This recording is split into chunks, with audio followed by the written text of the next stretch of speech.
தெரிய மாட்டேங்குது.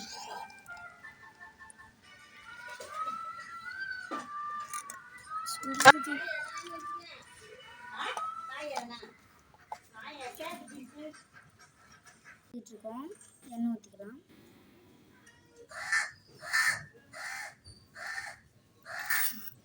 எண்ணெய் ஒரு 5 நிமிஷம் காயறதுக்குள்ளே நம்ம அதுக்கு தேவையானது பண்ணிடலாம். உருளைக்கிழங்கு நசுக்கி மசாலாலாம் போட்டு வச்சுருக்கேன். அந்த மசாலா இப்போ நான் சொல்கிறேன். தனி மிளகாத்தூள், மிளகுத்தூள், உப்பு, கொத்தமல்லி கலக்கி வச்சுக்கோங்க. நல்லா கலரணும். மஞ்சள் கலரில் வரணும் ஃப்ரெண்ட்ஸ். உங்களுக்கு பிடிச்ச கலரில் லேஸ் வாங்கி நறுக்கிக்கோங்க. நான் ப்ளூ கலர் லேஸ் வாங்கியிருக்கேன். கார்ன் பவுடர் ஒரு தட்டில் போட்டு வச்சுக்கோங்க. உங்களுக்கு மொறு மொறுன்னு வர இது கொஞ்சம் நல்லாயிருக்கும். உருளைக்கிழங்கு உங்கள் பிடிச்ச ஷேப்பில் நான் போட்டுக்கோங்க. நான் ஃப்ளாட்டாக போட்டுக்கிறேன். எனக்கு தகுந்த மாதிரி நான் போட்டுக்கிறேன் ஃப்ளாட்டாக. அடுத்தது முட்டையில் டிப் பண்ணிக்கலாம். முட்டையில் டிப் பண்ணிவிட்டு ரெடியா. இப்போ நம்ம எண்ணெய் ஊற்றிக்கலாம். எண்ணெய் ஊற்றிட்டு உங்களுக்கு வேணும்னா நீங்கள் முட்டையை கூட மேலே ஊற்றிக்கலாம். கொஞ்சம் நல்லாயிருக்கும் பார்க்க. இதை கொஞ்சம் 10 நிமிஷம் திருப்பி போட்டுக்கிட்டே இருந்தால் வெந்துடும். திருப்பி போட்டுக்கிட்டே இருக்கலாம். பார்த்தீங்களா, செம்மையாக இருக்குது. முட்டையோட திருப்பி போட்டுகிட்டே இருந்தால் வெந்துடும். காற்று வர செம்மையாக அடிக்குது. நல்ல அமிஞ்சிட்டே இருக்குது அடுப்பு.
அப்படியே வாசனை மூக்கில் போயிட்டே இருக்குது. அந்த உருளைக்கிழங்கும், அந்த லேஸும், அந்த கார்ன் பவுடரும், முட்டை எல்லாமே அப்படியே இப்பயே சாப்பிடணும் போல் இருக்குது. சின்ன கொஞ்ச நேரத்தில் வெந்துடும். செம்மையாக இருக்குது.